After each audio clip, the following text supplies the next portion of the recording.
Hello everyone, welcome back to Galilee Life on YouTube. My name is Sarah and joining us today is Karen from Daily Reprieve Crochet. Hi Karen, how are you? Hey, good, thanks. Thank you for joining us. So I know we talked a little bit and I had some questions I wanted to ask you, so are you ready to get started? Yeah? Okay. Can you introduce yourself to us and tell us a little bit about you? Yeah, I'm Karen. I'm from Daily Reprieve Crochet. I have my shop on Galilee Life, and it's mainly a hobby to support my yarn habit. I love fancy yarn, and I love buying it, and then I like to make a lot of stuff more than I can use. So I thought it would be great to share it with other people. Um, so and maybe get a little income on the side with it. So that was my goal in starting Daily Reprieve Crochet. That's so awesome. And did you tell me you were from Michigan? Yep, I live in Muskegon. I'm about 4 miles from beautiful Lake Michigan. It's gorgeous. That's awesome. So I can go to the lake anytime. Yeah. I miss that. I lived in Dearborn for about 3 years, so yeah. I know I always like showed people on my hand like where I was. Yes, where I was at. I'm right there. That's so awesome. Oh, love it. So obviously, you know what niche you do. You said you do crochet. How long have you been doing it? Well, my grandma taught me to crochet when I was 7, and I brought a little demo to show. This is a good old red heart yarn you would see years ago. Yes. And a size H crochet hook, just like this one. And my grandma gave this to me, and she showed me how to make a simple chain. And then she made me chain the whole ball of yarn before she would teach me anything else. I was 7, but I did it in about a week, and I got back to her. And a lot of times I start my crochet students out now the same way, though they usually have smaller balls of yarn. But that's how she started me, and then I've done it through the years ever since. That's so awesome. My grandma taught me how to crochet too. But since I crochet left-handed, she was having a hard time like mirroring it. So we just got to like the chain and to go up one row, and that was about it before we gave up. What inspired you to become a small business owner? Yeah, well, mainly I just, I had tried Etsy before, didn't have a lot of success on that, but I also wanted to learn more about marketing, learn more about how to get my products out there. I'm a homeschool mom, so it's nice to have a little side gig because my primary job is educating my kids right now. So this gave me a little way to have a little something to do on the side, and I just find it interesting. I'm always liking to learn and research, so it gives me something else new. My son's interested in being an entrepreneur too, so as I go through the process, I can help him with his things. So that's awesome. I love that. If you look back to where you began when you started your business journey, what do you wish someone would have told you? Is there a secret that you learned along the way that you wish you knew earlier? Or are you glad that you learned it when you did? I am so new. So I am still learning. The best decision I ever made. And I'm not one to like just brag needlessly. I don't think I am. But no. Galilee Life has been fantastic. I was on Etsy, and I basically had to Google anything I figured out how to do on there. Galilee Life they are supporting me every step of the way, supporting their vendors. They want us to succeed, giving us direct and helpful pointers, any questions I have. So I guess I kind of went off topic, but no, you're fine. I'm really enjoying being with Galilee Life because the unsurpassed support. I feel like anytime I have a question, I just have to quick pop off a message, go in our Facebook group for the vendors, and I can get the support I need. Yes, I have tried lots of small platforms, and I noticed that right away with Galilee too, and that's something that really drew me in. Yeah, I mean, with Etsy, I was actually looking them up the other day, and they have 9 international offices, and not one of those offices deals with customer service. And I was like, my mind is blown, like to be that big. Yeah, so I know your frustration with that, because I always had questions too. And when I first got on Etsy, um, you know, I just thought, oh, I'll upload some stuff and it'll sell, and not the case at all. So I remember being where you're at, and doing webinars, and and 6 years later, I just did a webinar this morning. So your education will always continue, because all the platforms always like to change. Like I just did the webinar today on Facebook and Instagram changes, so always something to learn. Yeah. During your journey, have you had any failures or wanted to give up, and what made you keep trying? I did want to give up after I was going to do like one of those. I tried to do a sale, a craft fair, and I did a lot of stuff to get ready for that craft fair. I spent, like I started in September, October crocheting tons of stuff to get ready.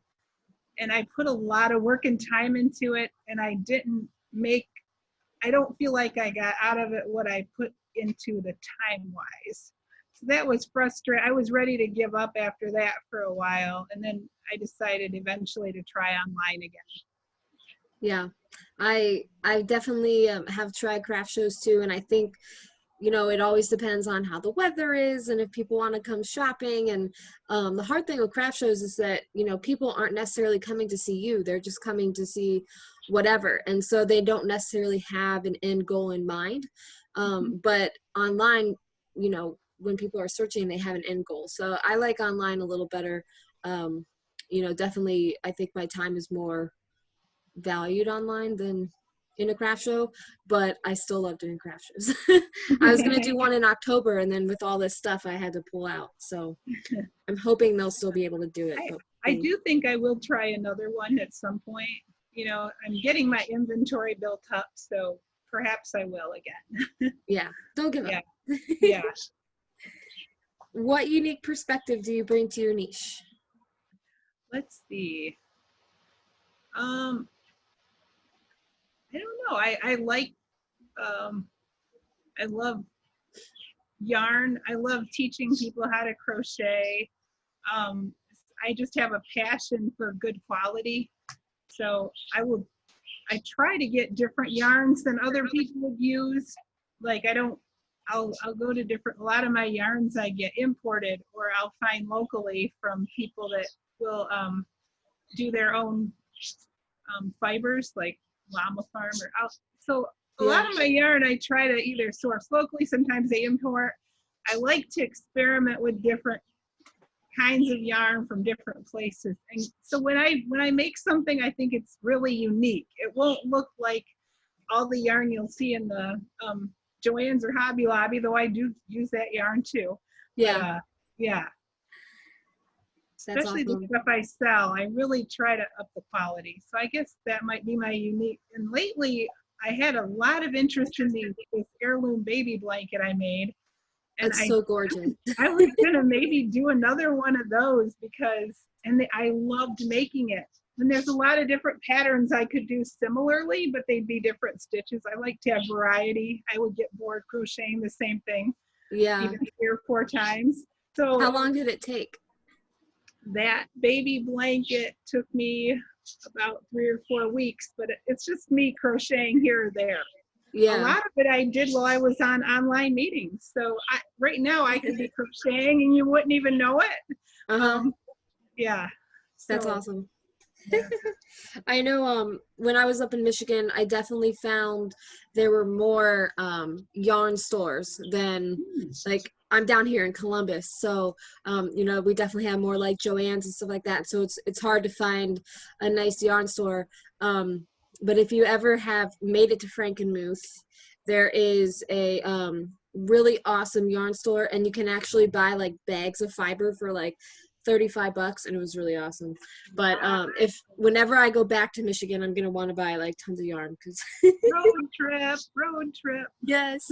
There's also a really cool place in Grand Rapids called Craft Outlet, and they it is more store yarn, but there's a lot of Euro yarns in there I've seen, and I can pick up stuff very good prices, so I could give you that one. Yes, I'll have to check them out. Yeah. So I know you talked about this a little bit before, but do you do this full time? And if not, what else do you do? And what other hobbies do you have outside of your business?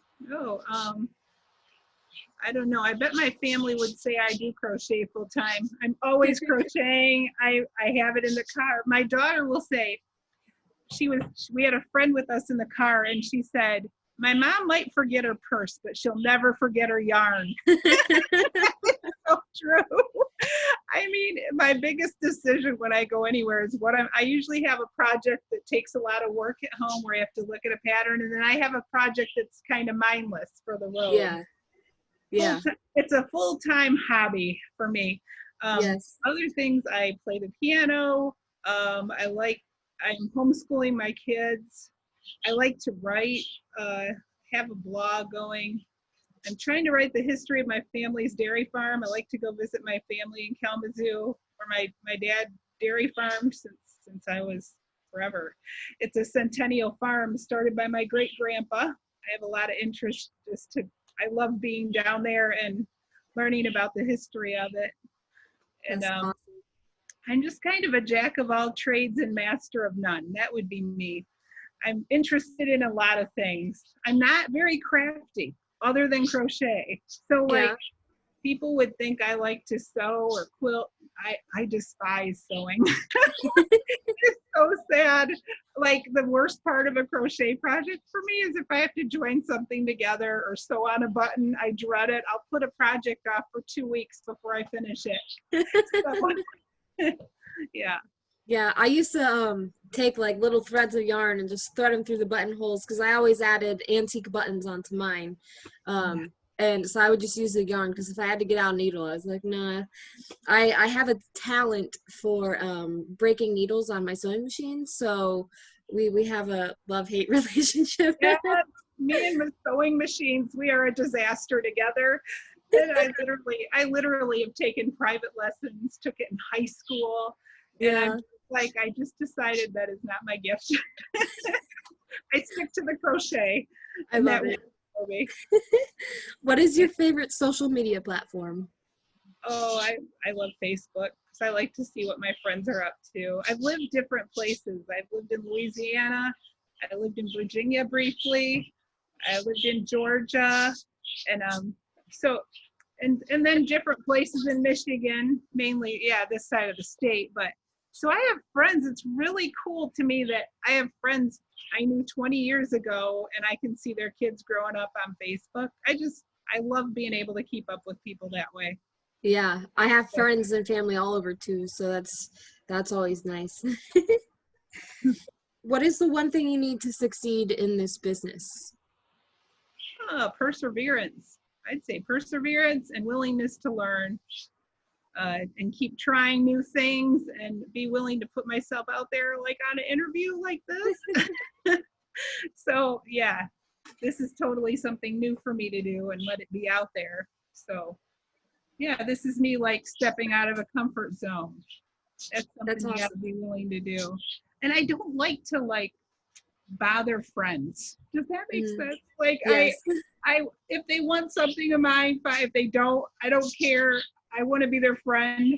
I don't want people to feel like they have to buy from me, I guess, because I don't like feeling that way about stuff. So yeah, I know that's always a sticky spot for me. I don't ever want people to feel obligated. I mean, I'm happy if they do, but yeah, I'm not. Yes. I don't like to push it. I don't like to ask people to do things. So anyhow. Yeah, I would be bad if I had like a commission-based job because I just like laying out your options and say, here you go. And I think that's one of the, if you're an introvert, it's one of the drawbacks to like a craft show, because you know there's some people that are really like, come stop by the table, and they say hi to everyone that passes, and I'm like, it's not me. I like, if you're interested, you're interested, like that's Yeah.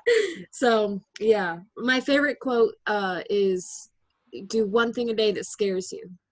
Hmm. And by Eleanor Roosevelt. And so I try and keep that in the back of my mind. You know, interviews and stuff like that, you know, going live and doing that, that always freaked me out. And then as I started doing it, then I got addicted. And then I look forward to doing lives. And I always tell people, you know, if you are afraid to do live, come watch me, because I mess up every time. So you can't be worse than me. What is your biggest accomplishment in your business so far?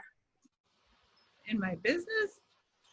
Oh, I don't know. I'm trying to think. I'm just persevering, I'd say, just sticking to it. And just, I'm really doing this business for fun. I'm doing it, I want to support my yarn habit, like I said. And just, that's my main purpose. And so I want to just keep, I think with Galilee Life, I'm seeing things move. I'm seeing more interest. I'm seeing more people following my stuff and interacting with my stuff. So that's exciting. Yeah. I love that. That's the best. Yeah. Mm-hmm. Oh, I'm sitting out here and I'm hearing thunder, and we have Oh, a fan out on our deck. And so I had to text my husband quick. I'm like, get the fan. I would normally be outside for this interview. I love to sit in my woods, but it was storming and raining here this morning too, but we need it. Yes, it's so Yeah. hot. It, like the real feel earlier was like 93. I'm like, it's not even new. It's gross. Yeah. But that's the one thing I miss about Michigan, being so close to the water. We always had a nice breeze. Yeah. Yeah. So we don't get that breeze down here. If you could tell your future self something, what would it be? One day at a time. I have a hard, yeah, that's for me, just stay in the moment. That's what I'm Yes. working on anyhow. So I'll tell my future self that right now. Stay in the moment, do the next thing. That's that's what I would tell myself. That's great advice. I love it. um, what is your most popular item that you sell, and what has this taught you about yourself? Well, I would say the baby blanket I just made has been the most popular. Also, people loved this purple shawl I made. I think people like purple. So I'm looking at buying some more purple yarn and doing some stuff with that. Seems to be a popular color. Yeah, so I think, and I'm very excited that the heirloom baby blanket was so interesting, because I love working with that yarn. There's so many cool square motifs or even round motifs I could do these cool baby blankets with. So I'm gonna try and do a few more of those. I already bought the yarn to start another one, and I have an order for one, so I'm gonna keep moving forward with those for now. That's awesome. I know when I had started crocheting, you know, my grandma had taught me years ago, but I wanted to try and pick it up. And so I said, I'll make Vivian a temperature blanket. I'll learn color changes and, you know, whatever. It took me, I just got it done like a few months ago. So it took me 3 years to make a blanket, and I gave up. Like, I just made it tiny. Like, it was going to be this huge blanket, and now it turned into like a lap blanket. And I was like, I'm never making a blanket again. So I know there are lots of people that will really, really appreciate your blankets, because they are just absolutely gorgeous. And I cannot wait to see the circular ones. Those are going to be so awesome. Yeah, the nice thing about a baby blanket is it's a small blanket. I Yes. have an Afghan sitting right over there in my living room. In fact, it got too hot to work on it. I was doing a crochet along, which is when you crochet along with a bunch of other people. Uh-huh. And I'm hoping to even list that one in my shop, but I think it's going to be more for fall and winter. It's too hot to sit under that thing right now. I can't tolerate it. So I'm Yeah, sticking to my cotton. I've got my cotton yarn here, and that's lightweight and cooler, and I can stand to be under it when I'm working on it. I love it. Yeah. What advice can you give to anyone that is thinking about the Galilee life and joining? Oh, join, do it. If you have something you want to sell, I mean, just do what they tell you. Follow their friendly advice. Nobody pushes you to do anything. You can do it. You can participate if you want or not. So it's just, they are there to help you. Like, sometimes I have trouble uploading pictures on my web page and they come up upside down. She has them fixed before I can, or whoever, maybe it's you. I think it's Dave. Ladies, yeah. And I'm like, she has them fixed usually before I can ask her to fix them. So she is there. I mean, she is there and ready to help you, and they respond quickly, the team there. So go with Galilee Life. And we get more people on our platform, we'll probably have more people looking at all of our things. It's really neat, and it's so encouraging. She puts out biblical scriptures, encouraging words every day. They inspire me to want to keep going. So, Yes, I look forward to those posts too. I need that in my life. yeah, me too. It's very positive. It's very, I don't feel like I'm competitive. I don't feel like I'm competing even with other vendors. I feel like we're all part of a team, or we're all working for the same goal. And I love that. It's not like a, oh, I hope I'm have cooler stuff to sell than they do, or we're all doing our own unique things. And even if people did very similar stuff to what I did, I would just probably be learning from them along the way. You know, that's Yeah. what happens here. And that's such an important thing that you just brought up, is that just because we are all small businesses, the only competition that we have is ourselves. You Yeah. know, continuing our learning and doing all that stuff and making sure our shop looks great, you know, because that only helps everyone else.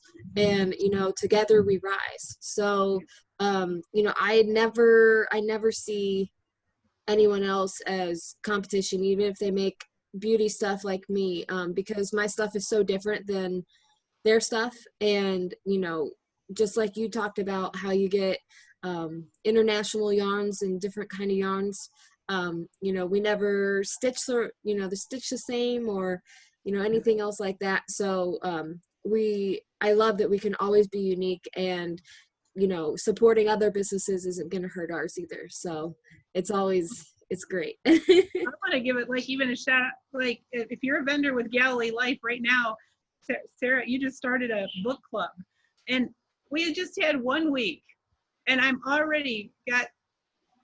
You're making me think about things I haven't thought about to do with it's for marketing, and I'm just like, I sign up thinking, no, this will be okay, and I'm already like, this is awesome. My son's listening to the audio book with me. I'm already like getting more of a vision for my crochet shop online because of it. And this is the first chapter. So it's, Yeah, just wait. thank you for doing that. Like, I mean, I You're just welcome. appreciate you and what you do and this feature. I mean, would Etsy do this? I don't think so. I mean, No, it's so cool. they just care Yeah, about taking your money. right, right. Yeah, Yeah. I actually did an experiment, and I reopened my Etsy shop that I had closed since 2014. So it had been closed for 5 years, because I reopened it last year for 3 months, and I didn't even reactivate. I was in the process of deleting them because I had all my knit and crochet stuff up, and I deleted over 80 listings. You know, they charged me for those listings. I never reactivated them. They charged me over $30, and I reached out to them to get my money back. Never. Wow. They just took my money. I'm like, they weren't even active. Yeah. So, Yeah. yeah. But, you know, you live and you learn. So. Yeah. Yep. I What made lost you think? that too. Go ahead, sorry. I said, that's what happened to me on Etsy. They were charging for the listings. This is so much more reasonable and doable Mm, here. Yeah. yeah, it's very low risk. Yes. What made you become a vendor on Galilee? what stuck out to you, and how long have you been a vendor? And I don't know if I'm saying her name right. It's Bone Kavitz. Did I? Kevitz, yep. Kevin. Sorry, I just You're see the fine. last name.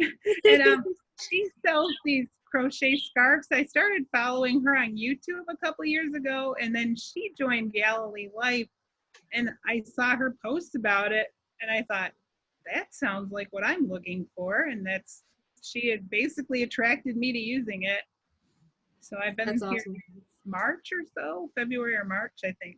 In fact, I signed up and didn't do anything for maybe 2 months, and then I listed my stuff, and then I jumped in, and it was great. So That's awesome. I'm so glad that you decided to join. It's definitely fun being part of a smaller platform, especially with the community that we have, because you get to know everyone too. That's one of yeah, my favorite things. yeah. Okay. So are you ready for the lightning rounds? Ooh, okay, I'll try. Okay. Beach or snow? Snow, if I had to pick. Books, paper, or audio? Ooh, audio. I can Netflix or crochet. cable? Oh, yeah, that's a good one. Netflix or cable? Netflix. Tea or coffee? Tea. YouTube or podcast? YouTube. Chocolate or vanilla? Vanilla. Sweet or salty? Sweet. Your favorite meal? Oh, I would say I like steak. Steak and salad. Steak salad. That's what I like right now. That sounds delicious. I'm having it for supper tonight. Oh, I might have to steal that. What's your Yeah. favorite book? Favorite book is the Bible. But I also have a favorite novel. I'm sure you heard that. I did. My favorite book is of all time is the Bible, of course. And then I have a favorite novel I love. It's called The Daughter of the Land by Jean Stratton Porter. I love that book. I've loved it for years. I reread it. It's a novel. And I'll have to check that out. It sounds really awesome. she's a native Indiana author. But that story, I identify with the main character in that story so much. So I love it. I'll have to check it out. Yeah. What is your favorite song? My favorite song. I love music. Oh my goodness, that is too hard to pick. I like I just asked my son the other day to play that one by Todd Agnew. Oh boy. I think you wrote it down, Our Great God. Our Great God. I love that one, but I love hymns. So I love hymns. A Mighty Fortress is Our God. I have that memorized. My dad's a dairy farmer, and I learned it when I was milking cows, and I'd get bored and sing because the radio was broke in the barn. So I taught myself that hymn, and I would sing "A Mighty Fortress" to the cows. I'm not like a singer. I like to make a joyful noise. But I love "A Mighty Fortress" or "How Firm a Foundation." I like those strong, sturdy hymns. Yeah. That's awesome. I'm jealous you got to grow up on a farm. My mom got to grow up on a farm, and by the time we came around, my grandma still lived on the farmhouse, but there wasn't any animals. So that was always like a dream of mine. I was like, I wish I could grow up on a farm, but I'm already grown up, so We were a maybe couple when I'm miles away. We lived actually, my grandparents lived on the farm, and we lived about 2 miles away. So, That's but we had awesome. some nice land, and I was there a lot. I could walk as I got older. I could walk over there, cut through the fields behind the neighbors' houses, and I consider I did not know what a treasure I had. That's why I take my kids down there a lot, because Yeah, I want them to just soak it up like I did, and later on, I think they'll appreciate it more. that's So, awesome. What is your favorite quote? oh, did I tell you? Yes, do the next thing. Next thing, that's it. I love If it. I could quick come up with one, that would be it. I probably could come up with a Bible verse too, but do the next thing. That's an Elizabeth Elliot. She was one of my favorite authors, and she had this old poem, and like, when you don't know what to do the next thing. There's always some next thing to do. So that one comes I back love and that. hits me sometimes. Yeah. That's gonna go under do one thing a day that scares you. Yeah. Keep going. I love it. And your favorite Bible verse? Oh, I picked I can't pick one. I'd say Psalm 34. I love that verse. Beautiful. There's so much about Psalm 34. It says, taste and see that the Lord is good. There's all sorts of good stuff in that Psalm 34. Love it. Is there anything else you'd like to share? Um, no, just that I'm thinking of writing patterns and selling them. I have a pattern I made recently, and that might be something I eventually try, pattern writing. So if I do, they'll be listed on Galilee Life. I'm not promising them anytime soon, but I'll get the word out on social media when I do. That's awesome. I like patterns. I'm not always the best at reading them, but I respect them and they're awesome. Yeah. Yeah. If I can do a pattern, then it becomes my favorite. Yeah. My daughter, I taught my daughter to crochet. She also knits. My sister taught her to knit. She's 11. She just makes things up. I mean, she made Yeah. herself a poncho, and it was so cute. She She just doesn't made like it? patterns. That's so awesome. She gets mad at me if I try to get her to read patterns. So she just does. I'm like, well, you're doing great without patterns, so go for it. Yeah, I've done a mix. I've tried to make my own things, but then I try and write it as I go. Like if I'm trying to make like a slipper or something like that, so that I can make one more of the same thing. But usually nothing turns out the same way. Yeah. That's what I love patterns for. Yeah. Yeah. That's awesome. Well, thank you for taking some time out of your day to come chat. I know, we're all busy with business stuff and education and doing all that fun stuff. If you guys would like to visit Karen, she's on Instagram and Facebook. She also has a great blog called Blue and Green Together .com, which is awesome because that is actually my mom's favorite colors, blue and green. And growing up, the only Christmas decorations we had were blue and green lights on our bushes. And so whenever I see blue and green, it just brings me back to my childhood. So Oh, I yeah, love that. that's why I picked it. Those are my favorite colors, but together. Yes, I love those two colors together. Yeah. that's awesome. Well, I will have all your links below, so make sure you guys go check out Karen, tell her hi, and Thank you guys you. have a great day. So until Thanks next for time, your time. This was fun. you're welcome. Bye. Bye.